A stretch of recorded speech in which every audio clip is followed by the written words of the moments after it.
Nesta segunda reportagem sobre medicina e informação aliadas ao combate ao coronavírus, iremos abordar o trabalho dos médicos na linha de frente dos hospitais e também o negacionismo a tratamentos sem pesquisa pela ciência. Confira. O Brasil soma mais de 500 mil de mortos por Covid-19. Nesse número de pessoas estão profissionais de saúde e jornalistas, que estavam na linha de frente avisando sobre os perigos de um vírus mortal. Infelizmente, muitas pessoas que vieram a óbito negaram a possibilidade do vírus de ser fatal. É nesse momento que o negacionismo faz vítimas. Foi o que ocorreu com mais de 800 médicos somente no Brasil na linha de frente contra a pandemia, segundo o Conselho Federal de Medicina. De acordo com números revelados pela Federação Nacional dos Jornalistas, de 1º de janeiro a 30 de abril de 2021, 124 jornalistas morreram em decorrência da Covid-19. Na média, 31 óbitos por mês. A negação é um mecanismo de defesa básico. É natural que utilizemos a negação como defesa quando a realidade se apresenta extremamente dolorosa. Eu vou dar um exemplo que todos conhecem, né? Quando recebemos uma notícia difícil, a nossa primeira reação vai ser dizer não. Né? Não significa eu rechaço isso, eu não quero saber disso. Né? Isso não é verdade, isso não existe. Né?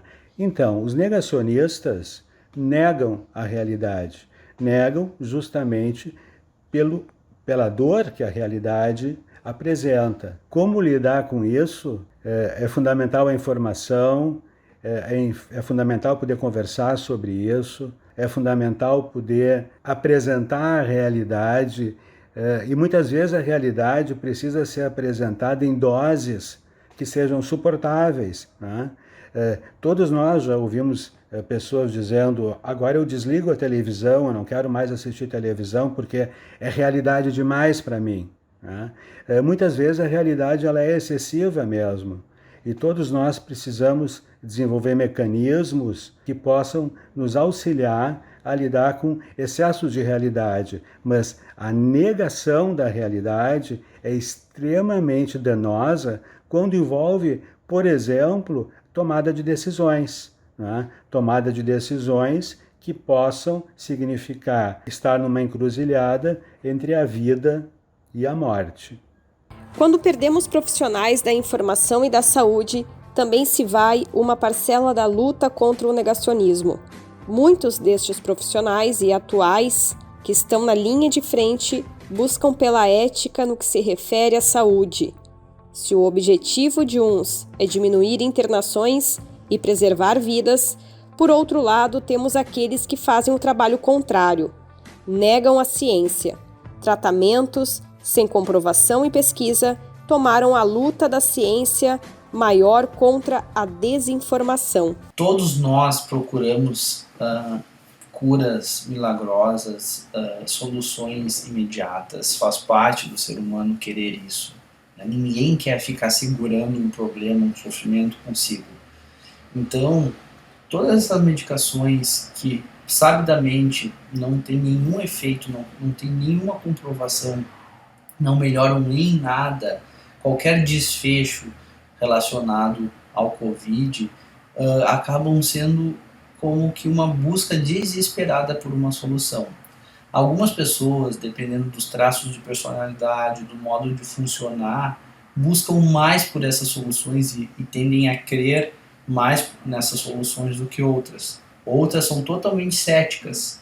Então, a questão da crença, ela também envolve, infelizmente, um desejo natural do ser humano de querer resolver um problema.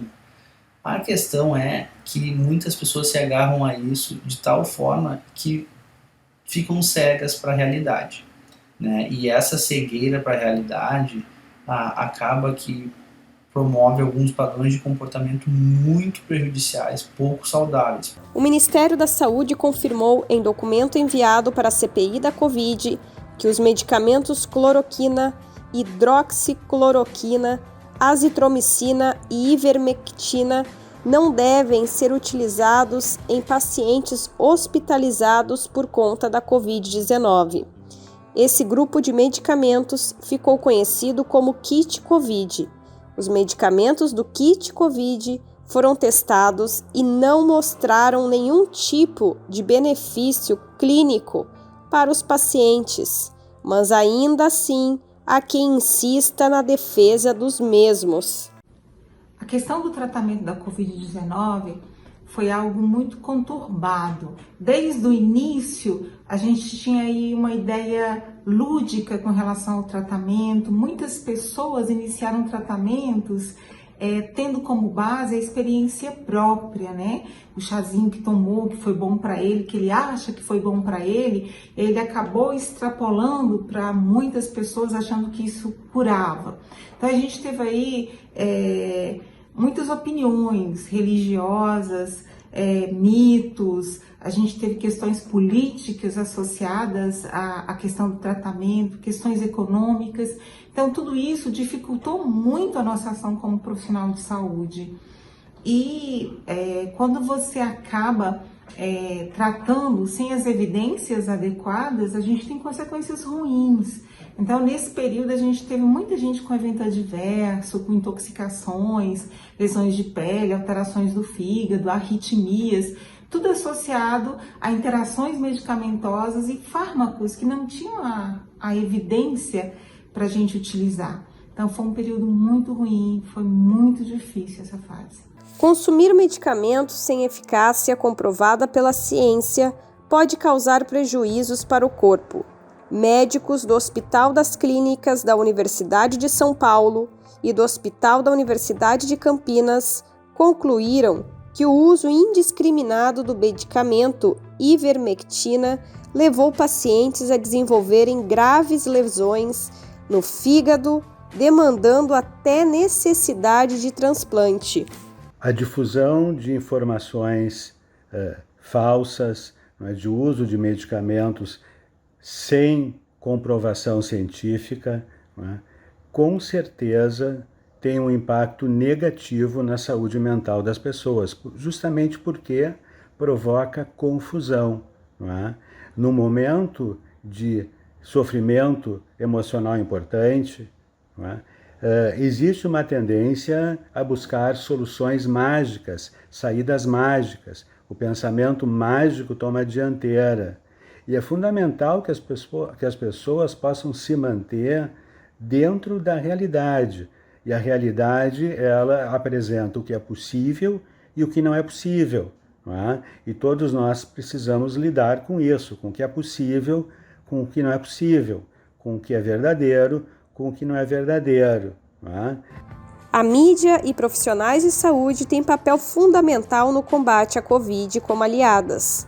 Mas é importante ressaltar que muitos óbitos poderiam ter sido evitados com uma melhor política de planejamento por parte de governos, dando a devida importância à prevenção da doença, estimulando a adesão coletiva do isolamento social e ao uso de equipamentos de proteção individual. Sem políticas de contenção, triplicamos o número de infectados no Brasil e aumentamos, com exemplos negacionistas, o número de mortos. São dois cenários, né? Um dos cenários é utilizar coisas que não foram pesquisadas. E o segundo cenário é utilizar coisas que foram mal pesquisadas. Isso, as duas coisas entram juntas. Dois riscos. Primeiro, isso é utilizado para dizer, entre aspas, para a população que elas poderiam sair, poderiam se expor, que haveria tratamento para essa infecção. Então, isso é um dos riscos. O segundo risco, para o nível individual, eu vou associar medicamentos ou que sabidamente podem me fazer mal, ou que nunca foram pesquisados quando utilizados de forma conjunta ou por tanto tempo. Então, são dois riscos. Um risco para a comunidade, não é à toa que o Brasil é um dos líderes em mortalidade. E para o indivíduo se expondo a potenciais eventos adversos não pesquisados ou desconhecidos.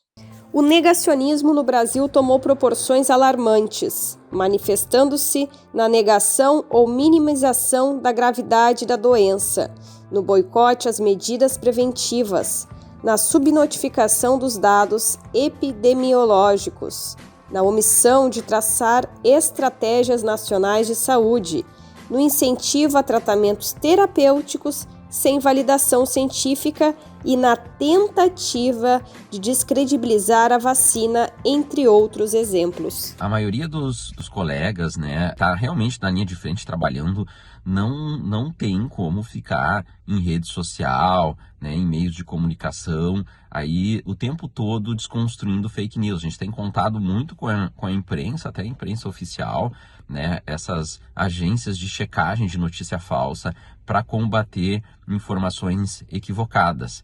Isso tem sido uma ferramenta aí bem importante, uma parceria aí com outras instituições da sociedade para desconstruir isso. Os meios de comunicação têm sido importantes, as universidades, as instituições de assistência, os hospitais de referência, eles têm continuamente tentado esclarecer a população.